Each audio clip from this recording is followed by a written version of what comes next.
It's going to be a fight for multiple positions. Yeah, I think the only spot that's open is last. The midfield is closed. First and last are locked. Everything else in between is just a fight.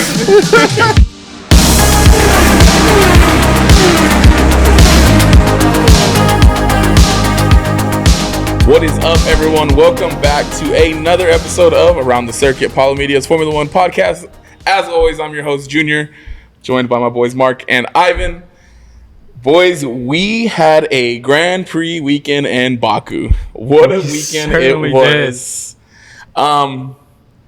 Max won yet again. Max won. Another masterclass, a grand slam.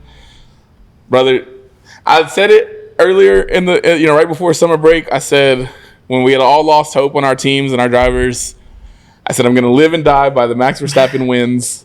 And I think it was after Hungary, he was like, yeah, we probably won't ever win another race in this car. Dumps back-to-back wins and a grand slam on everybody else on the grid. Man, and we got to talk about it because I left the weekend happy, obviously. Yeah.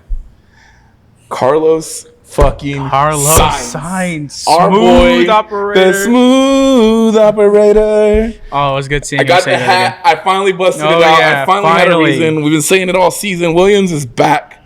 I bought the hat, and I said when they got a podium, I was going to wear it. I'm wearing it. Got the Max shirt on, obviously, to support my boy. Got his hat right here, but had to wear the Williams hat today. How are we feeling after Baku? Because I know how I'm feeling. How are y'all feeling? In terms of being a Ferrari fan, I feel like shit. I find myself feeling like shit as a Ferrari fan after many races. So honestly, I'm numb at fuck this, man. Are we kidding? What are we doing, man? This is supposed to be Charles' best, like one of his best tracks. And he in Q3 crashes. And so, what were we? It was P12 and P8? P12 and P9. P9. What are we... I don't know. It's not... We're moving on to 2026. Moving on to 2026. The team's moving on to 2026. This is one of the tracks where I thought maybe we could get a good result. For Charles, I thought he would potentially win. Yeah. Last 4 years he got in pole. So I thought he'd make it 5 in a row. He did. Man, it was tough, but overall it was fun to watch. You know, as like just knowing as an F1 fan, as your team's not gonna win, and as an F1 fan watching it, like I had fun watching it. Seeing the McLaren downfall was not sorry, McLaren fans. It was great to see. Amazing. Ivan? I don't get to see my team much on TV, and that's not a bad thing sometimes. Alpine's just Alpine right now. I knew this was going to be a long weekend for them, but as an F1 fan overall, great weekend. As much as I loved qualifying, let's not make it that long again, please, ever again. That was an amazing weekend. You can definitely see, because it's weird, we really haven't had a lot of races in this generation of cars that have had like windy days. Mm-hmm. Man, the wind does affect these cars. Yeah. So when the wind is out there, we saw that firsthand, and it really does affect these cars, man. Yep. Before we get too deep into the race, like you said, it was a crazy qualifying. I mean, it was an early weekend all around for us here in the States, especially here in Houston. I think qualifying was at like 6 a.m. for us on Saturday morning. Yes. So we were up early watching it. At least I know I was, and I know Mark was because he was texting about it. Ivan, I'm not sure if you were awake for it. Nope. I woke up and I saw the recap afterwards. I saw the recap in the group text. 6 red flags. Set a record in F1. 6 red flags in qualifying. I think the total time span I spent watching it went from 1 to 2 hours because it was just that many stops, many. Carlos almost had pole. Liam Lawson was sitting P2. Yeah. It was just a wacky. I mean, we had Carlos and Oscar both make it to Q3 and crash back to back. Yeah. Lewis got knocked out in Q2. Again. Yeah. I mean, there was I don't know. I was telling Myra this, for those who watched know who Myra is. She didn't watch it until afterwards. She went back and was watching the recap and was talking to me about it. I want to know what the conversations were like around his choice or the team's choice to keep him out on soft tires instead of putting unused soft tires, instead of putting a fresh set going into Q3, like I know he said they lost a set because there was just like so many stops, and just don't understand, because that's what cost him. He lost the time, and then he was out of fuel, so he couldn't do another lap. There's just so many questions, and there was somebody like I remember seeing on Twitter Friday that the communication between him and Adami just seemed like it had finally like reached a really good spot. And then he goes into qualifying and he gets knocked out in Q2 because he's on the wrong tires, essentially. Yeah. So, and when you listen to Lewis's post-quali interviews, it didn't really seem like he was mad. Mm-hmm. He was disappointed, obviously. But it seemed like they made a choice together that left him out there, that kind of left him stranded, essentially, after all the red flags trying to get in. From what I've heard, only thing I've seen today was from the race, and they were talking about how both of the Ferrari drivers in Q2 wanted to be on the opposite tire than they were on. Now, I don't know how that came up, but like, I think Lewis, you were like, Lewis is on the mediums, that one, correct? Mm-hmm. Yeah, and he wanted to be on the softs, and the reverse for Charles. Charles actually wanted to be on the mediums and save his softs for Q3, but I don't know where it came up, the decision-making for Ferrari to like change that choice at the last second. I don't know if they both decided, hey, there's been so many red flags already, we don't know what's going to go on. So I just have no clue where Ferrari just second-guessed themselves, because it seemed like they had a plan.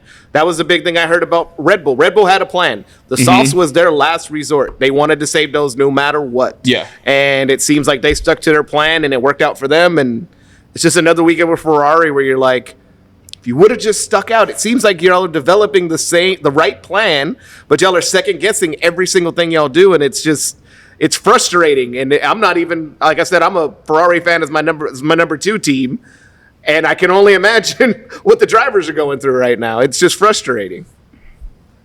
Just another week of classic Ferrari, man. Ferrari. It's every weekend there is something with Ferrari, either second-guessing themselves, something going wrong with the strategy, or literally just the car compared to everybody else, like a McLaren or Red Bull. And, at this point, Adami and Lewis have gotten to at least a point where I guess where the communication is okay, but it's still not like it's a high comparison to Bono to get to that point of like chemistry between the driver and his strategist. But I mean, you're nowhere close to that. I don't think Adami is the right guy for Lewis. I think so. At the end of the day, at the end of the year, you need to get rid of Adami and find somebody else for Lewis. Yeah. But wonder what it would take to peel Bono away from Mercedes.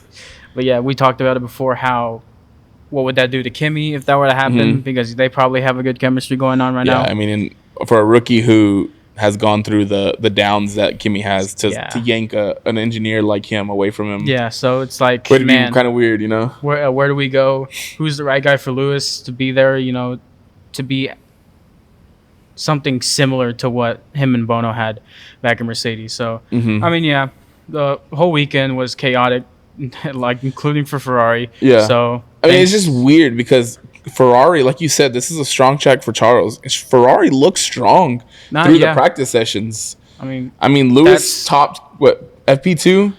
Yeah, Charles was at the top. At the top 3. I think almost every free practice session. Yeah, it just seems to be a story for Ferrari. A lot of times throughout the season, they look strong in practice, and then when we get to qualifying, something goes wrong.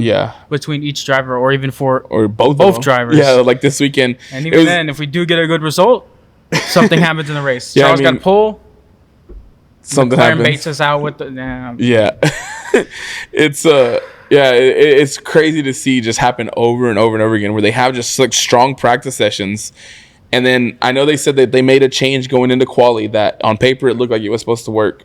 And then they go out there, and that between that and the tire situation, Lewis got out in Q2, and then you get into Q3, and almost instantly Charles crashes out. Yeah. And so and it's just like that that left them at P10. Why change anything? It was going so well. Yeah. I just don't get that mentality. I get you see, and they say on paper it looks like it'll be better.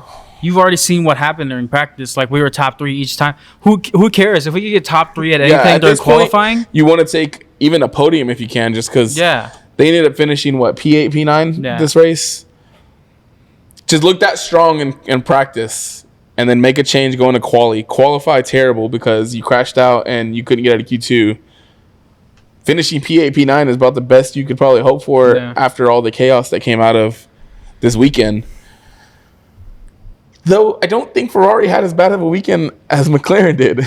None of us here are strong McLaren fans.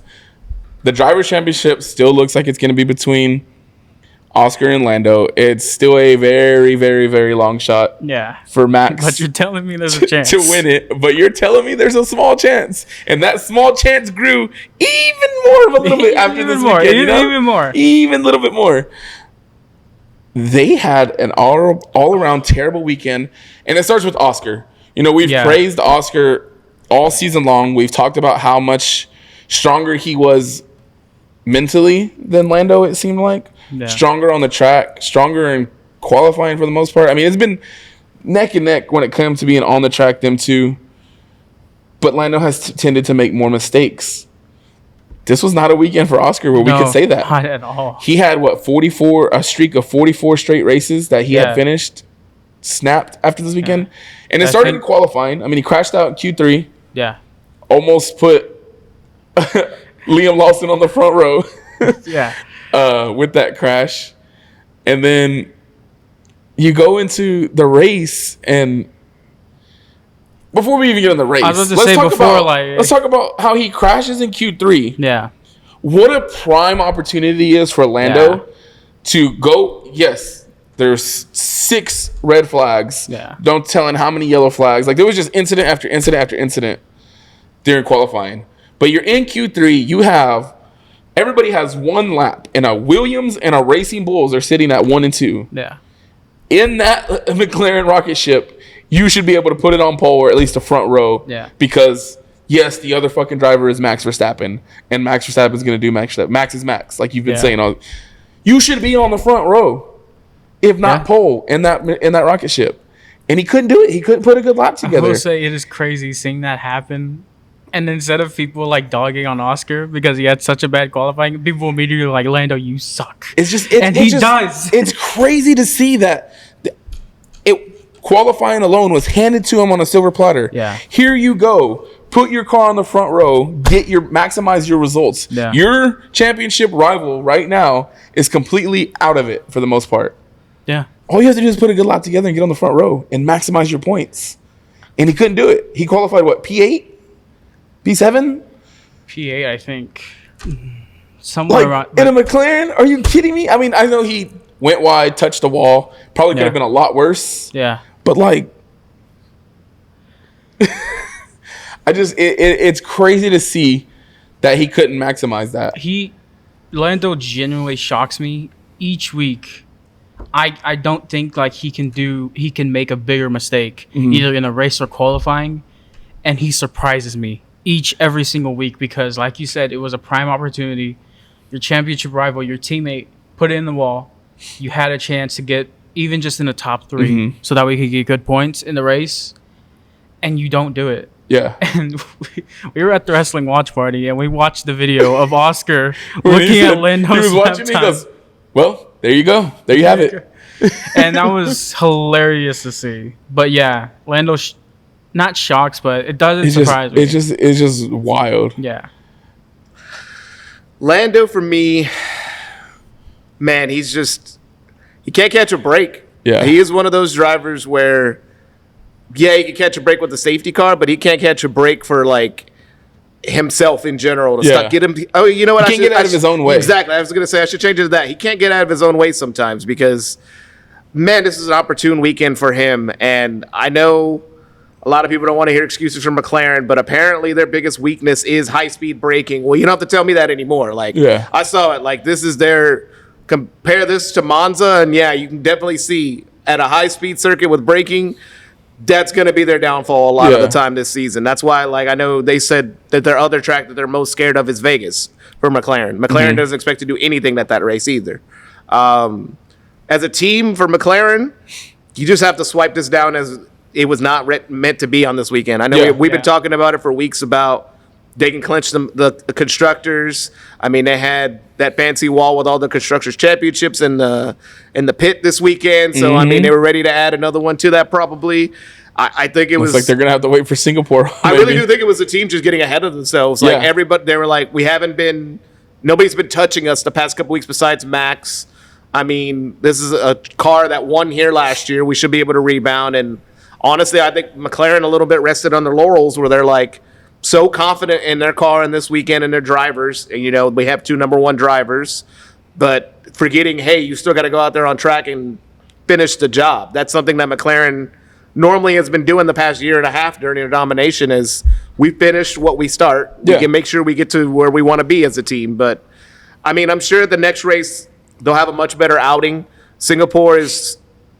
Although Singapore is notoriously a bad track for championship cars, though. Yeah. So you never know what you're going to see at Singapore now, though. I think what you said, and people can say what they want, whether they like what I have to say or not, but I think that starts with Zach Brown. Yeah. And we talked about it last week, how Zach Brown's main focus is the Constructors' Championship. It's all about the McLaren name for him, and rightfully so.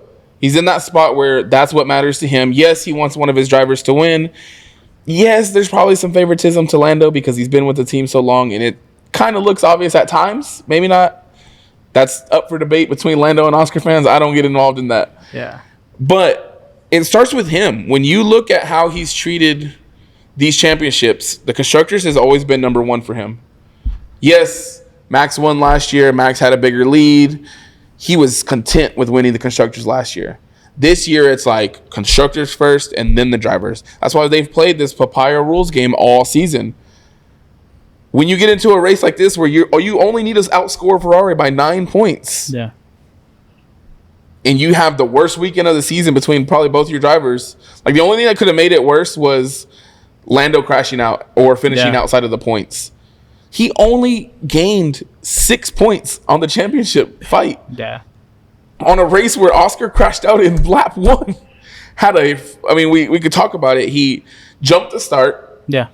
Essentially almost stalled it, bogged out, and then finally gets going. He drops from P10 or P9, whatever it was, down to P20, the very last. Yeah. He's sitting behind Alex Albon, who crashed out in qualifying. Yeah. And then he tries to push. I mean, I think I watched his 1 minute long race. He gained like 2 positions, and I think he just got in his head, was like, I need to push, I need to get there, I need to make up these places because I already screwed up once. And he just overdid it. And you've seen he locked up, and once he locked up, that was it. Yeah. And it's funny. I say it's funny because that's what I almost expected to happen last year. When he did that dive bomb on Charles, I was like, man, if he locks up, he's going into the wall and probably taking out Charles with him. Yeah. It worked for him last year. It did not work for him this year. Just, you could tell he was in that mode of, okay, I need to get back. It was almost like he panicked. Yeah. Like, holy shit, I got to make this up. But like I said, going back to what I was saying, is just like, you see all this happening. Now the Constructors' Championship, you got to wait till hopefully you get a better result in Singapore. Yeah. The car, like I said, they look vulnerable. Since the summer break, they've looked vulnerable. Yeah. Whatever happened, Max put in his car and 10 or 11 care he gave it. Hey, man, I'm happy with it. But, like, they have a terrible weekend, and Zach Brown's nowhere to be found all week afterwards. Yeah. And I bring this up because I saw somebody mention it on Twitter, and it's funny because when McLaren's winning, Zach Brown's right there up front and center at the won the Constructor Championship. He's up there on the podium. Not your team principal Andrea Stella. No, Zach Brown at the big F175 reveal. All the team principals were there. Not Andrea Stella was there, but he wasn't up on stage with the drivers. It was Zach Brown. Like, every chance he gets, he's there. And whatever, you're the boss, you do that. But when you have a bad weekend like that, and there's not one interview of you after the race, like, I don't know, man. It's just not a good look to me as a leader of a team. It's just not a good look for me. And that's it. There's a saying that I've heard a lot, and I used to say to my Marines when I was in the Marine Corps: shit rolls downhill. Yeah. If it comes from the top, so what do you think? Like, he's got this stink ass attitude probably because he's probably pissed off. Oscar's pissed because he had a shitty weekend. Yeah. Lando's pissed because he only got 6 points. Like, Whole house is mad. It could just the whole house is mad, and it's like almost like the team is crumbling, and they have to bounce back, Yeah. get it together, and be like, hey, all right, we're still the fucking championship leaders by like 300 points. We're still leading the number 1 and number 2 in the drivers' championship. We still have the fastest car on the track, as long as we're at a decent track. I guess Yeah. Baku wasn't it, but like, it's just wild to me. Like when you see how many opportunities he takes, like. You would think he'd be there like, no, we're gonna take care of it. Oscar's fine. He had a bad weekend. We still got time. 25 points is the gap between them two now. Yeah. 69 points to Max in P3. I'm just saying. I mean, yeah. Like Evan said, I think for we always getting Ferrari and McLaren mixed up. They performed similarly this weekend. We talked about the most. Like Evan said, McLaren will probably bounce back, but they need to. I think they do need a good result to bounce back this upcoming race. Yeah, absolutely. Because, man, if you have a similar experience to this past weekend, who knows what happens between them two? Yeah. And a potential Max coming back into the picture. Who knows? But, yeah, I think McLaren will bounce back. More specifically, probably Oscar. But who knows? I still want that championship fight. I do find something kind of ironic as much as we're talking about this weekend about Lando throwing away an opportunity in McLaren, and they all did. Trust me, they did. But I haven't seen this comment too often this weekend, and I was wondering, especially from a Red Bull fan. Let's go back to Spain now. If a crash out does not happen with one George Russell and your driver, man, I think he was at 4th at that point in that race. He maybe would have finished 5th. I mean, it would bring it below 60, which at this point was where Lando was last year at the same exact point. It's getting to that point now where all these points that drivers have thrown away or like left in the past are starting to catch up. Now, Lando's thrown away the most hands down. Yeah. But still, that's got to be one where Max is going to be kicking himself about that. If it gets close, you look at 2 races when it comes to Max. If you get down to Abu Dhabi, and Max is only down by like 11 or 10, like that. less than 25, right? Yeah. Or less than, I guess, what would it be, like 17 or something, whatever the gap between P1 and P2 is. Yeah. Whether you're within winning and that one race, you look at 2 races for Max. You look at Spain, where you had your crash out. Yeah. And as a Max fan, I can say it. We said it plenty of times. He had a terrible weekend that weekend, is what it is. You look at Spain, and then you look at Austria when Kimi took him out. Yep. That was the other one I was literally about to say. Because I saw, and it's not fair to Kimi. He's a rookie. He made a mistake. But I saw one fan on Twitter say, if we lose by less than, because of one race, I'm hate watching Kimi all next season. And I was like, I get it. Don't get me wrong. Yeah. But like I even said, you can also look at Spain where Max's crash out. I mean, did it cost him a win? No, because he wasn't going to win that race. But it did cost him a hefty amount of points where things could have gone differently, Like same thing with like McLaren this weekend. Yeah. When they were trying to clinch it up. I can guarantee you at some point somebody on the McLaren team wall saying, man, Lando, if you would have just finished in Canada, I was just going to say that. We would have just for already the team and for him now that it's so close. That non-finish in Canada is so hurting him right now, too. And the pressure is there, but it's not there. But if that little bit of pressure that is there, like, okay, we need to wrap up this constructors and we need to make sure our drivers can put on a decent championship fight for the drivers and whoever outperforms. But let's lock up the constructors. If they can't do that and these two start making mistakes like this weekend, like in Canada, if we see more DNFs or a double DNF from McLaren, like, how far are they going to fall? No, they're not going to lose the constructors championship because that car is too fast and they're both too good of drivers to lose that big of a gap. But the drivers, Max is on another one right now. And that's just not me as a fan. That's just everybody across F1 is saying it right now. Yeah. He's driving like 2023 Max right now. Yeah. First thing the interviewer said to him is like, hey, man, that was like 2023 Max right there. Back-to-back wins, a Grand Slam, his 6th career Grand Slam, which now matches Lewis's career number in Grand Slams. He has the most amount of poles this season. Yeah. He has more poles than Oscar and Lando. And that goes as a testament to what he's been able to do in that car because we all know qualifying comes down to one lap at the end of the day. You make it to Q3, it comes down to one lap and what you can do in that one lap. And he's done it more times than the other two. Yeah. It's just, I can only imagine if It's a long shot, we know. But if it came down to Abu Dhabi, a 3-way fight, my money's on Max. Yeah, my money would definitely be on Max. But that would be amazing to see. I think that it's going to come down to more of how bad do McLaren continue to fumble versus how good Max is. Because Max could win every race out here on out, and it still wouldn't be enough if McLaren finished P2 and P3 every race. Yeah.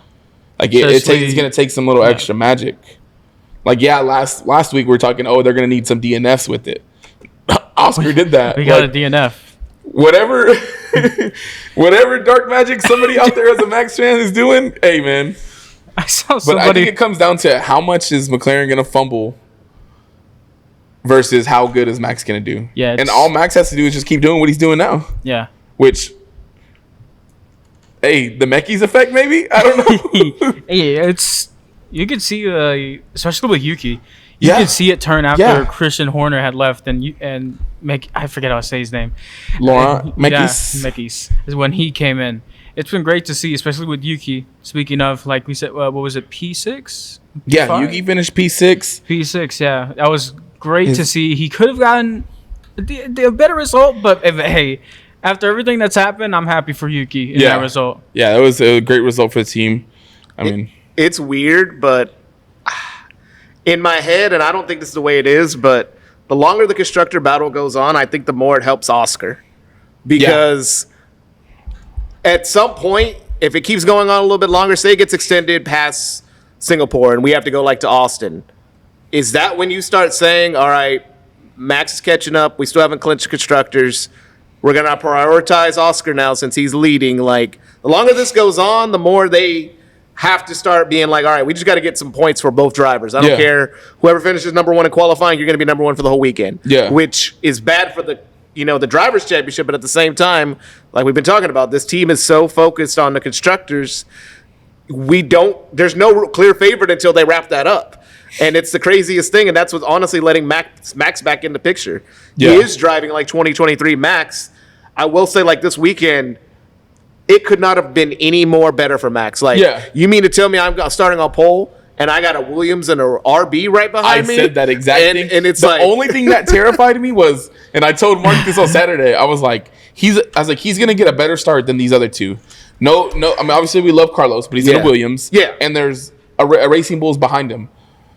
That was the only thing that scared me, was that it was Liam Lawson going into turn one right behind him. You know what I mean? Like, yes. That was terrifying. But, I mean, we saw right off the jump. I mean, Max was gone. Like, there was no... And Carlos got a decent start to where he was ahead of Liam. Yeah, so I mean, they all went in turn one. I mean, just filed in line, like exactly how they should have. I mean, talking about, the safety car restart, same thing. Max was, boom. He played his game right. We know how nobody else does it better than Max when it comes to safety car restarts. Man, after that restart, Lando, he fell asleep at the wheel. Bro. Like, he's just sitting there, and Charles was like, okay, thanks, I guess. I bet Charles was like, we're restarting. Yeah, like the gap, the rest of the pack jumped forward, and Lando was just kind of like... Yeah, just a split second, 2A, and that's all it takes. That's Charles all. I mean, he got the spot back, but... Yeah. You can't make that mistake. Yeah, those are the kind of mistakes that we're talking about. He's like, it was just a Ferrari. It was Charles behind him, but it was a Charles and Ferrari. Yeah. So he was only going to get that overtake and keep it for as long as he could. So, I mean, but yeah, that's the type of mistake that you can't make, especially when you need as many points as you can that race. Talking about the Mekis effect, though, we talked about Max and how great of a weekend he had. Yuki, I mean, all four, the two Racing Bulls and both Red Bulls were in Q3. Liam had an outstanding weekend. There was times where we questioned if Liam was even going to be in the sport still. Yeah. And there's still a slight chance that he might not be. Yeah. But when you put together a weekend like this, a lot of that doubt goes away. Makes your chances way better. Yeah. I mean, qualified P3. Yeah. Finished P5. You're in a Racing Bulls. You got beat out by Mercedes cars. And Max P1 in a Williams, which was Carlos was just driving like his Ferrari days. Yeah. But you take that. You take a P5 in a Racing Bulls. Oh, yeah. Any day of the week. Especially when sitting in P5, you have Yuki right behind you at P6, who probably only didn't get past you because he channeled his inner Checo and was defending against Lando Norris the whole race almost. Yuki, he was defending the hell out of Lando. Hey, nothing but great things to say about all 4 Red Bull drivers. Isaac Hadjar made it to Q3. I think he qualified like P7 or P8, somewhere around there. Ended up finishing P10. I know he had a small like throttle issue at one point and he ended up losing positions, but he still finished P10. Yeah. All 4 Red Bulls essentially were in the points. Laurent Mekies is a hell of a leader. Yeah. Because, he's not in charge of the Racing Bulls anymore. Mm-hmm. Alan Permain is now. But he was in charge of that team. He was the one who brought up Yuki. He was the one who had Liam and Isaac, at the beginning of this season before Christian Horner got the boot. So it's like, you see how these guys have just progressed. I mean, Isaac's been, we've said it many times, the rookie of the year. Mm-hmm. Yeah. I'm just saying, man, like, there's something there. And it's crazy to think that there's a chance that one of those 4 guys won't be driving next year. That's cruel sport. Cruel sport. But if Yuki can continue to put weekends like this together, if Isaac continues on his route and then Liam continues doing what he's doing, maybe there are no changes. Maybe they go into this next season with the same lineup. Maybe Yuki and Isaac swap. Yeah. I saw today that it's still not for sure whether Arvid Lindblad is going to be promoted up. They might keep him down in F2 another year. I think that's what they should do. But the Yuki to Alpine news did kind of die out with Flavio this weekend saying, we're not looking at outside drivers. The second seat is going to be between Franco Colapinto and Aaron Paul. Yeah. That's your team. Yeah. Good guy. Look at Ivan. That one is, like I said last week, we should be done with young drivers.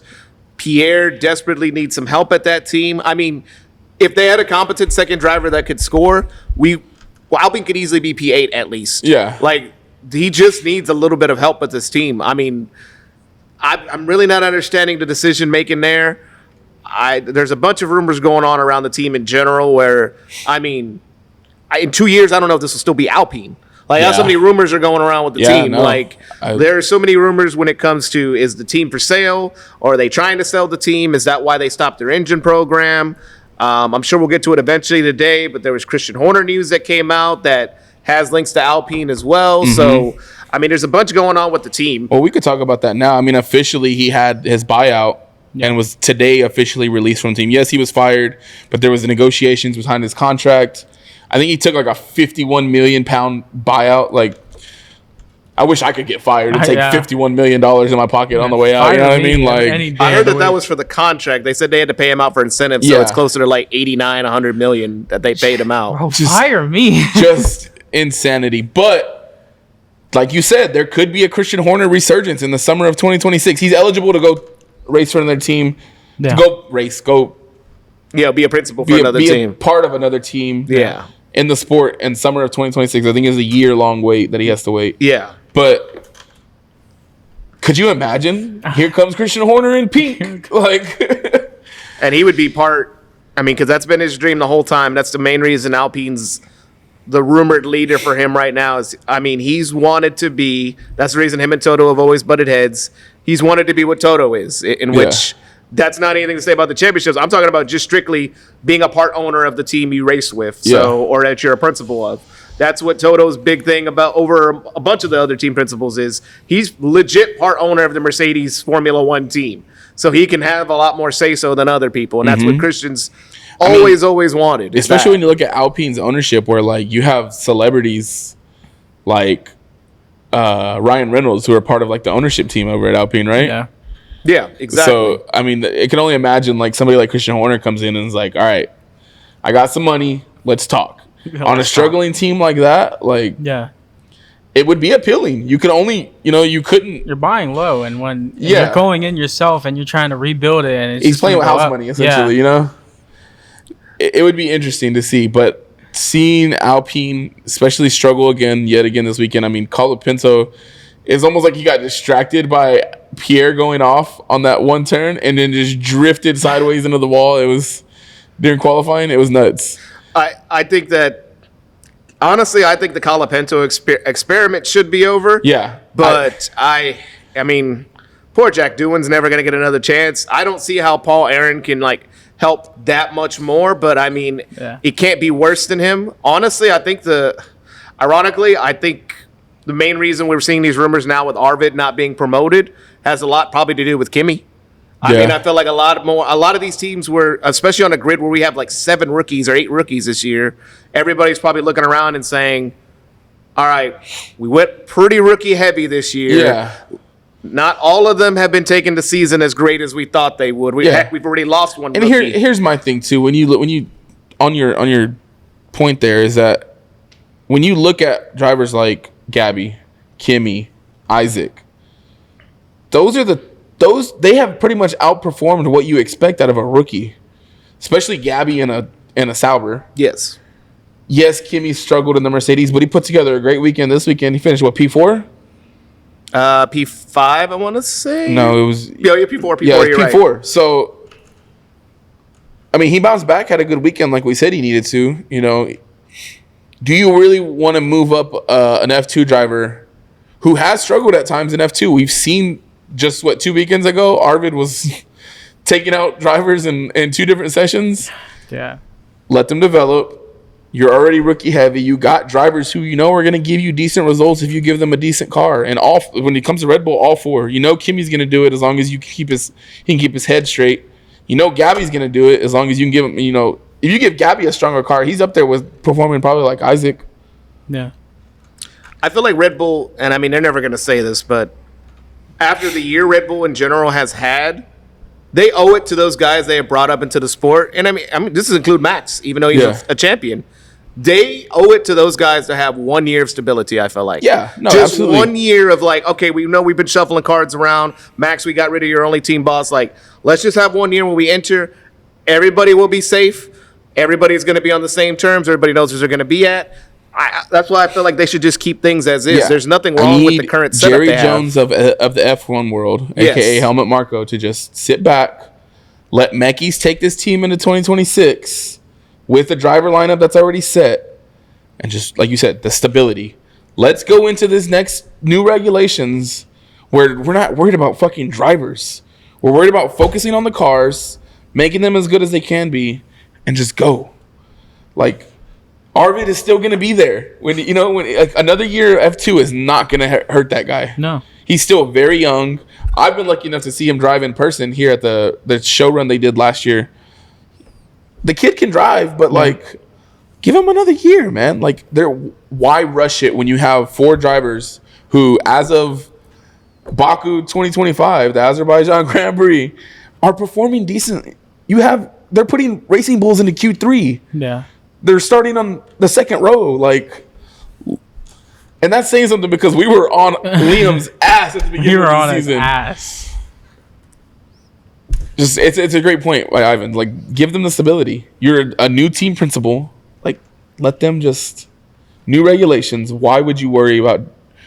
You see what Alpine's doing. Like, yeah. I do agree with you though. I do think the Franco Colapinto experiment, as fun as it has been, as fun as it was at the end of last year, just might not be his thing. He's creeping into Logan Sargent territory. That's not a good comparison. If you don't know, that's not a good comparison. And if you don't know, if you do know, you do know.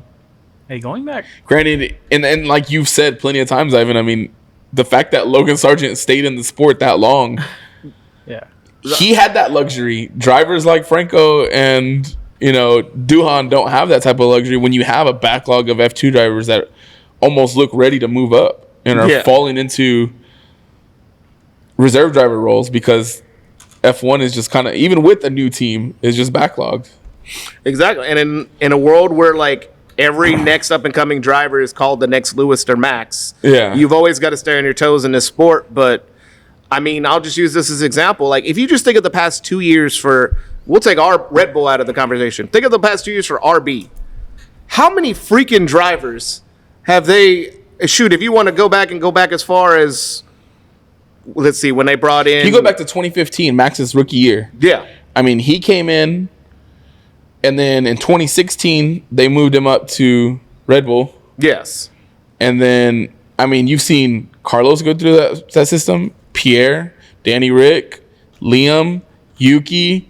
I mean, who else am I missing? Like, just from 2015 and up, I mean, we've just seen the rotation. And yes, Red Bull has a great development program, and that's why they move through the systems so fast at times, where they end up leaving the team and going and leading Williams to a podium like Carlos Sainz, or leading Alpine to a podium like we did in Brazil, and you know what I mean, in 2024, like Pierre did. Like, those guys can leave and go do great things at other teams. Granted, Pierre's struggling this year, but like,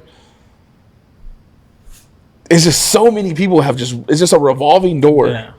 That's the part that I feel like doesn't stick to Red Bull enough. I mean, they get complimented a lot that, Yes, and they get a lot of people that are on the grid that are Red Bull juniors. I mean, every time there's Max and a former Red Bull junior on there, they're all taking pictures with the Red Bull family. But like we're talking about with patience, why aren't any of those drivers still with the Red Bull family when you're having second driver problems still to this day? All these drivers have had opportunities to go back. Yeah, have opportunities to go back. You've never brought them back. I mean, like we said, they've had Pierre, Carlos, Albon. All those drivers could easily be a good number 2 or a good driver on the junior team. It's just that team has never, ever had stability where they're like, let's just take a second year with you. See how you're doing. No, Besides Pierre, who got to go back to the junior team but never even got a chance to go back to the main team, like stuff like that. I mean, they need to do better with that stuff. Outside of Danny Ricciardo, who we all love, you haven't really seen a guy, and in Pierre, that one instance, you haven't really seen a lot of drivers stick around. I mean, Alex Albon has gone through the Red Bull, driving program. They've been so hasty. Nobody even remembers this, but the Nick DeVries situation. Yeah. They brought him in because they were so eager to be like, let's just get another driver in there. And he lasted, like 5 races? Yeah, 5 or 6 races, and he was out. Like, from what they say, he's killing it in WEC. Yeah.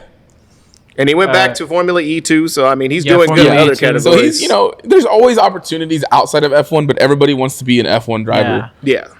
And you go and you thrive elsewhere. Like, I have a friend who was at Indy this past weekend watching WEC, and he saw our boys Romain Grosjean and Logan Sargent out there in some cars driving around, which is really cool. He sent me some videos I'll have to show. But that's cool. I mean, they can thrive outside of F1, but when you see these guys, like you said, it's just the stability is what I would love to see for 2026. With all the news and, we don't know if we're going to bring up Arvid. We don't know who's going to be in the second Red Bull seat. Probably Isaac.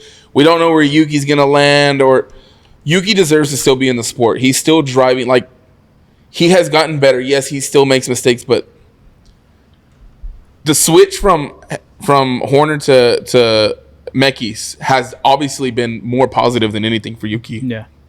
Why throw him out after that? You know what I mean?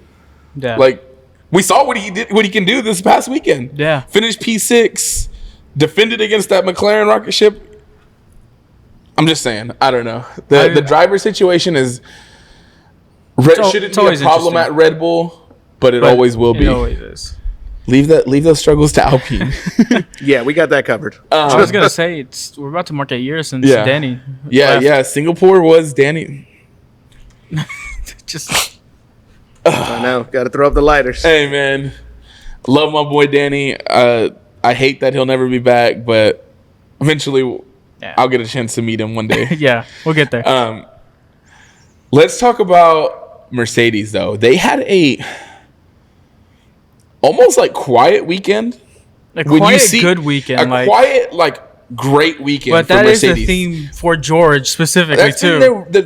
Other than that's like George's MO, but that's been like their thing all season. Is that like when they have really good weekends, it goes like under the radar unless you're like a diehard George or Mercedes fan, because there's always so much going on around. Like McLaren, obviously all the news is Max got a Grand Slam and McLaren is falling the fuck apart.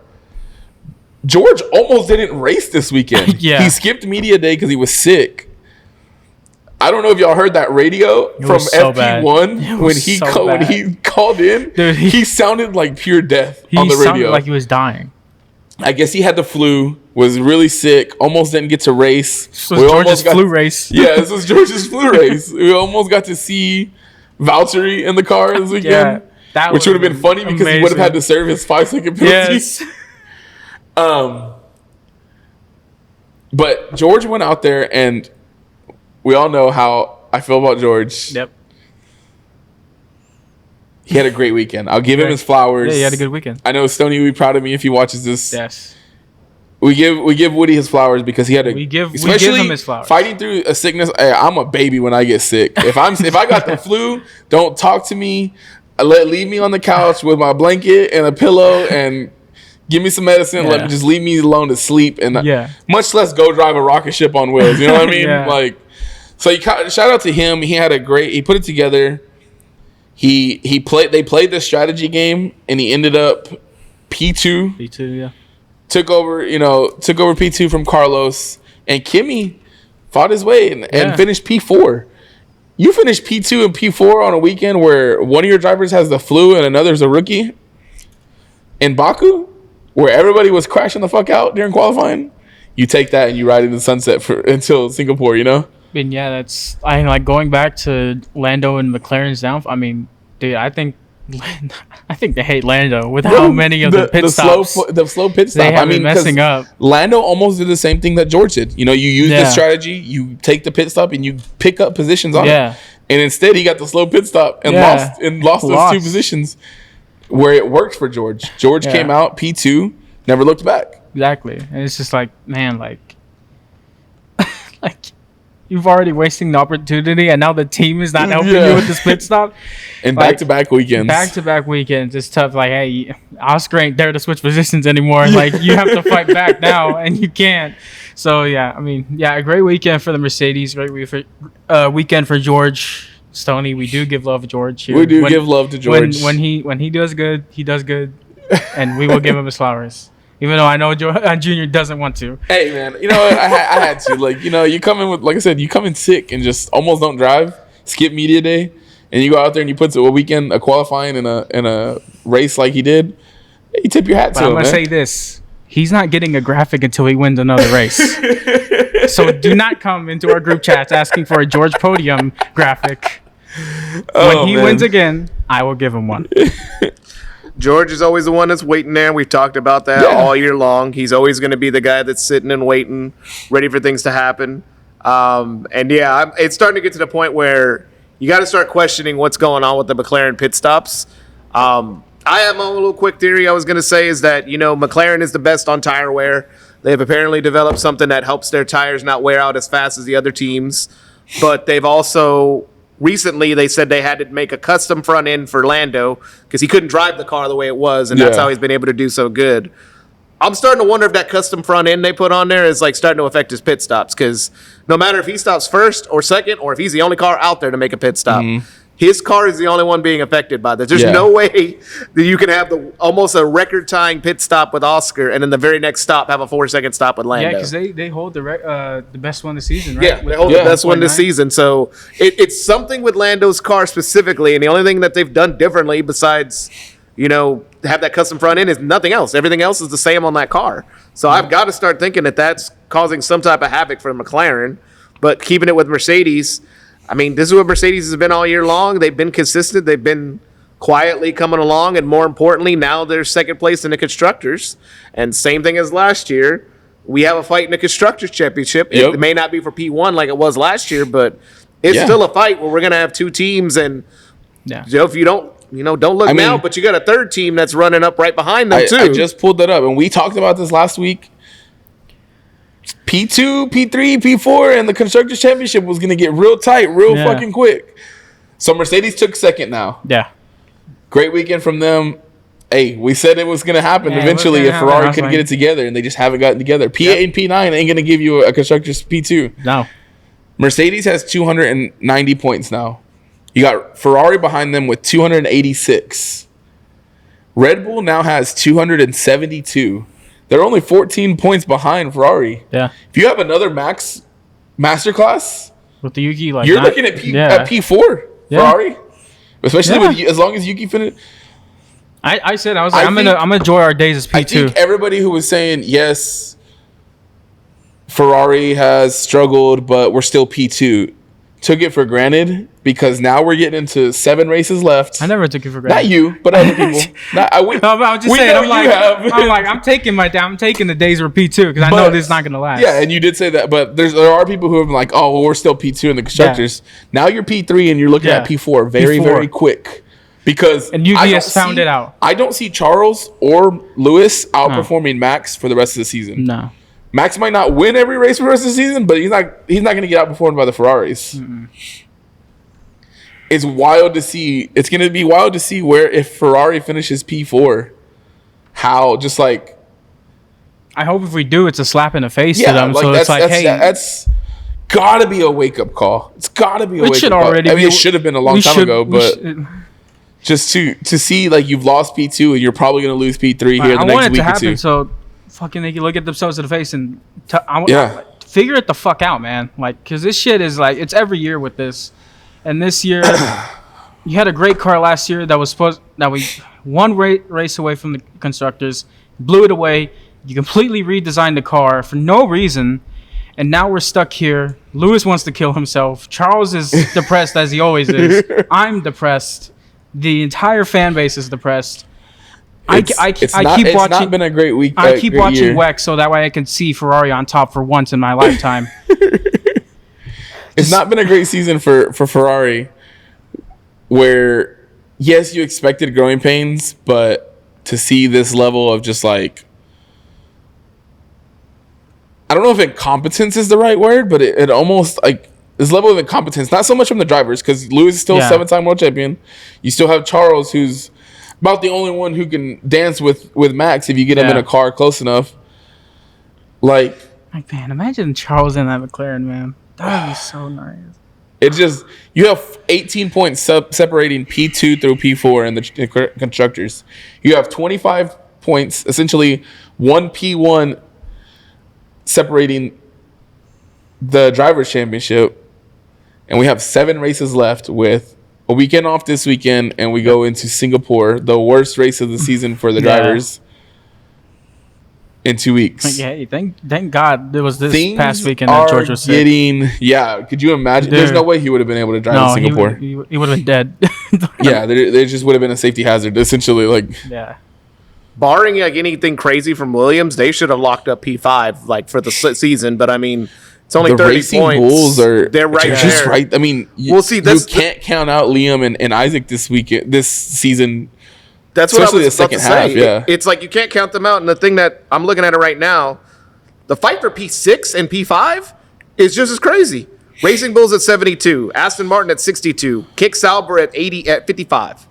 All those teams are literally a good weekend or week and a half or 2 weeks in a row of catching up with each other. Like, they can easily pass each other up. Like, Williams at 100 points right now in P5 is ahead of Aston Martin by 2 spots. I was like, that's insane to me. Yeah. Aston Martin, who's been holding down P5 like it's their God-given ability to do that. Like, they've been holding down P5 for, I think, 2 straight years now. Mm-hmm. And all of a sudden, they've dropped down to P7.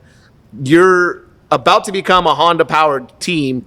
Like, this team really needs to make some good moves to keep that P5 or at least get up to P6. It's going to be a fight for multiple positions. Yeah, I think the only spot that's open is last. The midfield is closed. First and last are locked. Everything else in between is just a fight. Yeah, P2 through 4 are definitely close, and then you look at 5 through 7. I mean, there's 40 points separating them. A bad weekend from the Racing Bulls. Or a bad weekend, I mean, from Williams or the Racing Bulls, and a good weekend from Aston Martin is right back up there. Unfortunately, Aston Martin still has Lance Stroll on their team. Yeah. And you have Alonso reacting to Oscar's jump starts. Maybe that's why Alpine doesn't want to get a second driver. They're looking at Aston Martin and saying it works for them, I guess. I don't know. It's getting down. Like I said, we got 7 races left. It's getting tight. I think it's gonna be, as much as I complained at the midseason review episode that we did, the season looks like after 3 chaotic races, at the second half, the end of the season looked like it's going to get crazy. It looks like it's going to get tight. It looks like it's going to be a good fight. Fingers crossed. All of a sudden, there's maybe a third driver in the drivers' constructors. The driver championship. Constructors should have been locked up this weekend, and it hasn't been. It could not be locked up until I'm in Austin watching them celebrate on the podium. That'd be my luck. But look, it's getting interesting, and I feel like the drivers' championship is going to come down to the last race, whether it's between 3 drivers, 2 drivers, or 1 driver just needs to finish. You know what I mean? Like, I saw one tweet this week and it made me think exactly of the comment when you were saying a couple weeks ago, like you were just talking about with the season being a little bit more boring than 2023. This season, the podiums though have been absolutely insane. We've had now 4. I guess either first time with their team or first time in general podium sitters this year. Yeah. Which is absolutely, we never saw that in 2023 we got, at least. Kimi Antonelli podium. Yes. Nico Hulkenberg podium. Carlos and Williams. And Isaac Hadjar podium as well. Isaac Hadjar podium. All before we got a Lewis and a Ferrari podium. Yeah, we've had all those podiums with their first time this year. Like, the grid has been mixed up. We've had so many races where that's the second race this year. I put pretty much Baku up there with like Silverstone. Yeah. With as crazy as those 2 races were. Like, I mean, we've had some wild races. It wasn't even the race. It was just qualifying that led to an insane race just because of where they qualified. I mean, if you would have told me Liam was going to be sitting in a Racing Bulls at P3 for one of the races this year, I would have told you you're crazy. Like, what do you mean Racing Bulls? He's with Red Bull. Yeah, like, the end of the season is getting to be what we wanted all season. Hopefully. Hopefully, hopefully McLaren doesn't go back on another run and just ends it all early. But it's been fun. Hopefully Singapore brings more fun. Baku was arguably one of Max's worst tracks. Singapore's another one. Yeah. I would love to see Max prove everybody wrong again, but who knows? Let's do it. That's one of the tracks he hasn't won at, is it? I think so. I was going to say, that's one of the few tracks I believe I think he might have. Yeah, he may have won. I don't know. I don't think he has won one there. I'd have to look it up. If he has, it's only one. Yeah. I would say it's only one if he has. Because that was the one race Red Bull didn't win in their dominant 2023 season. So yeah, we'll be back next week to preview Singapore because we do have another week off. Do we have any last thoughts on Baku? On any news that's come out? No. Anything? For me, I mean, we spoke about it briefly, but I can't say enough. Congratulations to Carlos Sainz. You proved a lot of the doubters wrong. Also, had no clue, but now this weekend, because of qualifying, he's passed Albon in a qualifying battle, which that's just talks about what kind of season Carlos has had, man. I mean, we talked about how he just ran into so much bad luck this season, and he even talked about it. Like, all the bad luck he's had, Alex has been having a great season, but Williams has just the resurgence of Williams. I got the half for a reason. Has just been nuts. And to see Carlos finally put it together. Yeah. We all thought Alex would be the one on the podium before the season was up. Yeah. But it also just, we know what kind of driver Carlos is. If anybody else took his seat at Ferrari other than a 7-time world champion and Lewis Hamilton, we would have been like, why the fuck would you do that? Because he performed great at Ferrari. To see what he's helped Alex and James Valls do at Williams, I'll wear the hat every week on the episode if he keeps getting podiums. You know what I mean? Like, this is gotta have my Max gear, but shout out Carlos. This is the exact reason they brought him in, man. For weekends when Alex was off, you needed a driver that could be there and step up and be like, no, I got y'all. Yeah. And this is exactly what he did. And just then maximized it. Even looking at I have her up right here, the best laps of the entire race. Carlos had the 4th fastest lap out of anybody on track. Alex had the 7th. They were both easily within. They were easily Alex both of them in the top 10. And he still finished, I think, like P13, P12, somewhere around there, which isn't great, but he still fought back. You know, like he still was able to get somewhat, gain some positions back on. No, it wasn't no points, but hey, you do what you do when you have a qualifying like that. And shout out, Isaac had the 3rd fastest lap the entire race, which is insane considering Liam finished 5th, and Liam had the 12th fastest lap out of anybody on track. Yeah, Isaac had the 3rd fastest lap and didn't even finish in the points. Yeah, shout out to the Racing Bulls boys. Shout out to Carlos. Shout out to George and Kimi, because, like I said, Mercedes just had it. And then shout out, obviously, the GOAT, Max Verstappen. And it was just a great weekend. Ferrari, I'm sorry, Can't give you no love because Fuck him. you don't deserve it. No. Yeah, we'll be back next week to preview the Singapore Grand Prix. It should be an interesting one. We'll see if any news comes out in between now and then. If not, we'll come in, we'll talk about it, we'll give our predictions, and we'll go from there. We'll see how the championships continue to unfold. Yep. Shout out real quick, our sponsors, Zing Zang, America's #1 Bloody Mary Mix, Michelada Mix, Margarita Mix. Get it wherever you can. Make yourself some good drinks. And shout out Big City Wings, Apollo's Wing Joint, Houston's Wing Joint, Your Wing Joint. Go hit up one of their 14 locations, I think it is now. Get you some good wings, get you some good burgers, some good drinks, and show them some love. Don't forget, if you haven't, click that subscribe button, click that like button, comment your thoughts below, comment your predictions, anything and everything. We would love to see y'all's comments. And we'll be back next week. Yep. Yes, sir. We're out of here. Peace. Peace. Pray for us at Alpine.